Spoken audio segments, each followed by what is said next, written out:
Welcome to the program. I am Felicity Ezewike.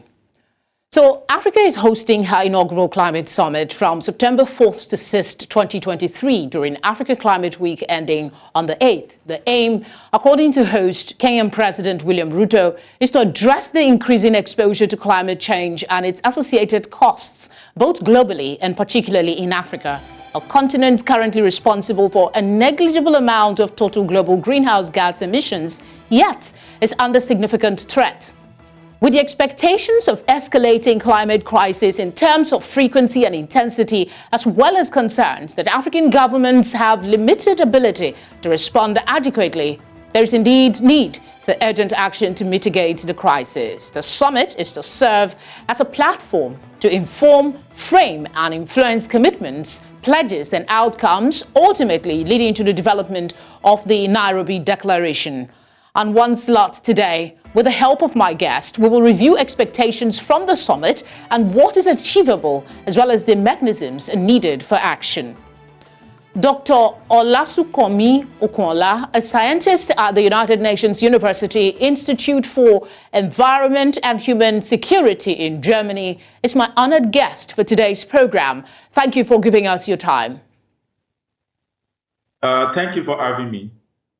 There's a lot of anticipation that this summit will deliver decisive and comprehensive action to address the critical issues of climate change and its impact on Africa. Please lay out for us your expectations and key issues you expect to be addressed. Yeah, thank you once again. The climate summit that will be held next week in Kenya, it is not just an event. It is a resolute and pivotal African step onto the global climate stage. Specifically, the summit will definitely address various issues concerning reigniting the unending process of Paris agreements, and of course, delivering innovative green growth and decoding climate finance challenges in the continent, and having a active voice, not passive voice this time around in crafting global climate strategy. The African Climate Summit will serve as a platform to showcase global solutions, innovations, and projects aimed at mitigating and adapting various consequences of climate change impact we have in Africa. This event, based on my knowledge, aims to raise awareness about Africans' urgent need for climate action, highlight regional challenges and opportunities that and facilitate the exchange of experiences and best practices. So it is also a platform that should serve as a forum for promoting sustainable development, climate resilience, and of course, low carbon pathways across the continent. So it is a very real opportunity ahead of COP20, Conference of Party 28, to make sure that African contingents get their house in order and be able to form a strategic and sufficient pathways towards resilience of African countries against the threats posed by climate change. One of the expected outcomes is African leaders' Nairobi Declaration on a green growth and climate finance agenda and solutions for Africa and the world. I would like you to speak on that as well.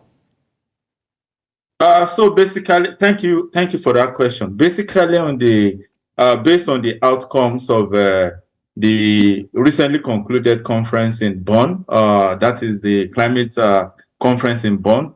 So the African leaders, or the African delegates, so to say, they have been able to identify or itemize various problems that are posing there's various consequences or threats to African continent. And as a result, they have been able to actually come together and look towards this Kenyan this Kenyan summit and be able to come out with substantial solution towards it. And that is why they are declaring this Nairobi Nairobi Declaration. So basically, it's going to address critically the issues revolving around the energy development, climate finance, which is also a major problem that we are facing in terms of the gap. How do we fill the gap, as well as ensuring that when we get the sufficient fund, I mean Africa now, it will tailor towards the needy, the vulnerable group now. Kenya's Environment Cabinet Secretary said that the summit is Africa's business only, even though it has partners from around the world. So far, the summit has about 40 partners, and only less than 10 are originally from the continent. Non-state actors are worrying about possible meddling by the West in the African agenda to prioritize green energy transition. Do you have similar worries, and what are they founded on? Not necessarily. So because the issue of climate change is not something that can be solved in isolation, we need all the critical stakeholders to step in and take the right step. And of course, one of the critical steps that need to be taken is by collaborating with international community. So basically, I don't see it as a threat whatsoever. So what are we advocate is that Africa must know what they want. They must be able to strategize and develop their own framework. There's nothing bad in international community supporting us to make sure that we have a resilient continent. But we must know our aim and objective. It must be clearly stated. And when these are stated, we will have a kind of strategy, a kind of active voice to be able to tell the international community that this is what we want from the international community. So basically, I don't see anything bad in all those stakeholders coming in and supporting us. Of course, as I said earlier, the issues revolving around climate change is not going to be solved in isolation. We need a collective effort. We need a cohesive and collaborative effort from all the critical stakeholders. How, in your mind, will the summit address some of the structural challenges that stand between Africa and the climate finance it needs? You said we can't do it alone. We need help. Yeah. So basically, if you look at it, countries across Africa need significant and substantial climate finance support. No doubt about that. And according to the recent UNDP report, it is estimated that the funding required for African countries nationally determined contributions from 2020 to 2030 is approximately 2.8 trillion US, representing more than 93% of Africans' GDP. However, on current trends, African climate gap is around 1.3 trillion US for the specific period. Unfortunately, the crucial issue of climate finance has notably gained little traction in the negotiations and discussions in the previous conference of parties, and of course the recently concluded climate conference in Bonn. The failure to make solid progress on finding concrete and lasting solutions to the ever-growing climate finance deficit is especially concerning in light of the debt crisis that African countries face today, which is exacerbated by climate shocks, of course. Climate finance is not only a matter of justice and equity, but the only way to ensure a just energy transition for Africa and the rest of the world.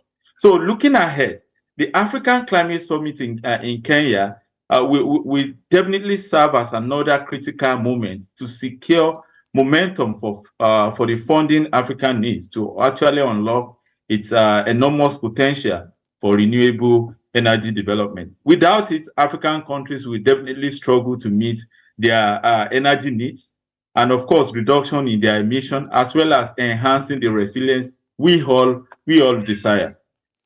While on the one hand, we need partners to pull this off, let's talk about what some experts are suggesting is a noticed gap and failure in the accountability of developed countries in supporting the global south to adapt to the adverse impacts of climate crisis caused by the global north. There are high expectations that the upcoming summit will provide a unique opportunity for the continent to raise the red flag and ensure that Africa's voice, through its leaders, raises the urgency of addressing the climate emergency and protecting the rights and livelihood of its citizens. In what ways can this be seen to have been done for you from the outcome of the summit? So this summit is very, very critical and pivotal, as I said earlier. So what African leaders and the other stakeholders need to do is to get their hands together and make sure that they have specific and holistic way of ensuring that, okay, this is the plan we have as far as the financing climate issues regarding loss and damages. These are the critical needs. These are how we want to spend the money. So I strongly believe that when the so-called developed countries that are the major culprits in this terrible action, when they see that we have a standardized methodology or framework to be able to spend this money, I strongly believe that it will go a long way. That's why we need continuous exchange of knowledge, and such platform like this upcoming climate summit in Kenya. So all the stakeholders in Africa needs to sit down and make sure that they have an efficient and straightforward methodology on how they want to spend the money, why they want to spend the money, which is very clear to everyone, how they want to spend the money, because it's another thing in getting the funding and directing it towards what is needed. So basically, when the so-called developed countries see these strategic plans by the African countries and some other developing countries that are easily affected by this climate impact, they would, I strongly believe that with persuasion, with agitation, and of course, having a strong development plans on how to spend the money and how the money will be utilized, I strongly believe that the developed countries will definitely fulfill their promise. Well, come to think of it, though, what role does Africa play in global climate change negotiations? Considering in my opening remarks, I talked about the fact that we contribute very negligible amount to the impact of climate change. I mean, contribute rather to climate change, but we feel more of the impact. So what is our role really in negotiations? So basically, before we talk about our roles in negotiation, it is critical to actually highlight the various consequences of climate change. So when we know the consequences of climate change, we will be able to state clearly our own role. So basically, climate change has had significant impact on Africa, affecting various aspects of the continent's socio-economic and environmental systems. And as a result, Africa as a continent has a role to play in negotiating. They are one of the critical stakeholders we are talking about. And you said it during your introductory message that we constitute less than 4% of this emission, and we are facing the greater consequences of it. So basically, we have a huge role to play by showcasing that this is the huge impact the climate crisis has had on us, and this is our home contribution. So we also have contribution to play in terms of the various countries in Africa to also fulfill their own promise as well, because we cannot totally rely on the so-called developed countries. So we have to do our own part of it in terms of strategizing on how to spend this money, and we also need to contribute our own. Yes, we know that this is not even our fault in the in terms of African as a continent now. So basically, we have a significant role to play in negotiation. In fact, we are one of the major stakeholders that should be sitting in the negotiation table to discuss on how the fund that has been promised by developed countries needs to how they are going to fulfill their promises, and how we are going to spend this money to ensure that the vulnerable communities have access to this funding. So how can, or should I say, how will this summit contribute to efforts to enhance our climate change negotiations capabilities? So this summit should so basically this summit is very important, as I said.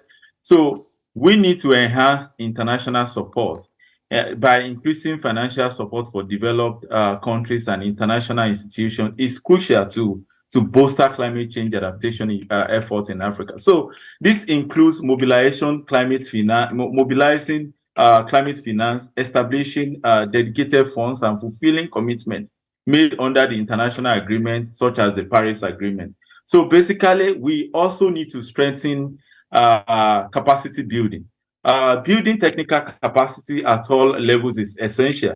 This involves providing training, knowledge sharing, and technological transfer to enhance skills in climate risk assessment and mitigation, and of course implementation. If you lack the required capacity, there is no way we can identify a problem, and there is no way we can actually solve that particular problem. So it is also expected that this summit will lead towards continuous community engagement and empowerment. So basically, engaging local communities, including the vulnerable people that are facing the brunt in adaptation and mitigation implementation process is vital. So this also involves. Okay. In what ways, I was just about to ask you that before you commented on it, in what ways can this summit, ensure that marginalized communities, because there are communities who feel the impact a little more than others, that these marginalized communities are part of climate change discussions? Yeah, so basically, as I said, we need a very comprehensive methodology to ensure that we identify the vulnerable communities and ensure that there is a proper channel to ensure that the fund that we are requesting for or we are advocating gets to them. Because as I said, when I look at climate change finance, I know, Dr. Okwanla, I know you've said, you've repeated yourself a little bit, but I wanted you to, in specific terms, because saying, yes, we need to do these things, but how can this summit improve upon what has been done before and allow these communities to feel like they are part of the decision-making process on whatever policies that come up out of Africa to the global stage? So basically, these vulnerable communities needs to be brought to the table. They must also be represented. So it is when we hear from the vulnerable communities the major concerns and what needs to be done. That is why we can develop and implement appropriate policy to ensure that the support gets into them directly. So we also need a kind of policy coherence, encouraging policy coherence and integration across sectors related to energy, finance, and of course, adaptation. This involves aligned policies, regulations, and strategies to ensure consistency and synergy in addressing climate change challenges. Basically, when we talk about policy coherence, we are talking about ensuring that this policy that has been implemented before doesn't negate or doesn't negate the new formulated policy. So basically, we have that kind of gap in Africa, and we must ensure that the policy formulated are coherent in nature. So then we also need a kind of financing mechanism by exploring innovative financing mechanism to mobilize climate finance for Africa, energy development and adaptation need. This can include leveraging public and private sector investments, exploring green bonds, and of course, establishing dedicated climate fund tailored to African countries' specific requirements. More reasons why we need the so-called vulnerable communities to be represented at the negotiation table. This will definitely detail the problems they are facing and how we can actually solve that problem comprehensively. From an expert point of view, if you were to say, something that will be valuable out of this summit in terms of partnership and collaboration among African countries? If you were to spell it out, what kind of collaboration and partnership do you want to hear coming out of the summit? Should I add that in what specific area of climate change? Because climate change covers a whole lot of issues. So basically, when we look at the issues revolving around climate change in Africa, so we can specifically identify climate change mitigation, climate change adaptation, and of course financing.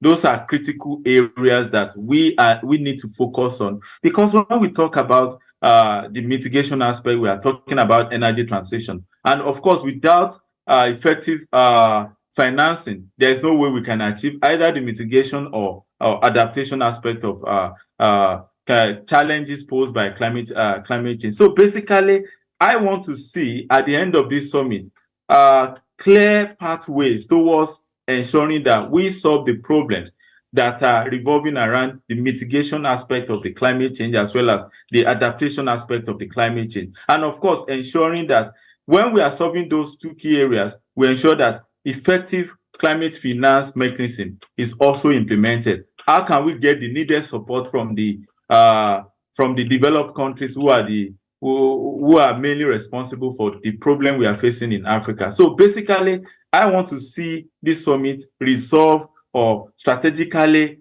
implementing plans that will solve the issues we have as regards climate change adaptation, and of course that will go towards green energy transition, and of course climate change adaptation, making sure that all the countries and of course at the community level have a kind of development plan towards solving their climate issues.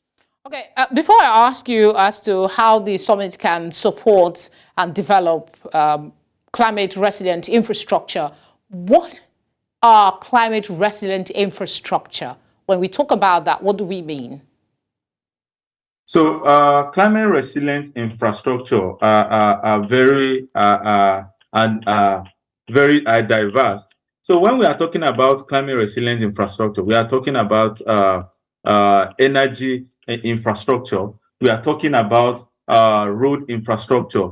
Imagine there are some African countries that do not have good roads. There are some African countries that do not have the necessary critical infrastructure to even transition from to green energy. So basically, we need to ensure that we need to strengthen our energy infrastructure. We need to strengthen our critical infrastructure in terms of roads and of course drainages. Imagine just last week, of course, the National Emergency Management in Nigeria released a communique that there will be opening of the Ladgo Dam in Cameroon. Of course, the question we need to ask ourselves is, do we have the adequate adaptive capacity to mitigate and adapt the upcoming flood event? Because we all know that there will be at some point there will be flood events. So basically, we need those kind of critical infrastructure to withstand and be resilient against climate change effects. Should this issue of climate resilient infrastructure be in discussions at the summit? How key should it be if you're to place a priority scale? So basically, it should be among the top, maybe top 3 or top 4 agenda, because if you don't have sufficient critical infrastructure, there is no way we can actually be resilient and adapt to the consequences of climate change. So basically, it should be at the forefront of the agenda, because it's like it is synonymous to a community system, and without a system, there is no way a community or a country can stand. So basically, it should be at the top of the agenda. All right. I mean, talking from today till infinity with no output will be useless, so to speak. So how will the outcomes of the Africa Climate Summit for 2023 be monitored and evaluated to ensure effective implementation of climate change actions that are going to be taken in the region? So basically, this summit is very, very key, and we are just 3 months away from Conference of Party 28 that will be held in Dubai in November. So basically, this summit is very important to ensure that we do not only attend the Conference of Party for attending sake. We want to raise our voice. We want to have a kind of active voice. And this summit will go a long way in detailing the African needs, so to say, and how we are going to implement those or implement those needs. So basically, it serves as a kind of preparatory program for Conference of Party. It is expected that at the end of the day, we are going to have key demands that African as a continent will be demanding from the developed countries, so to say. So basically, it's a kind of strategic summit preparing the whole of African continent for the big event that is the Conference of Party 28th in November in Dubai. Thank you very much, Dr. Okunla, for sharing your time and your expertise with us. Thank you for having me.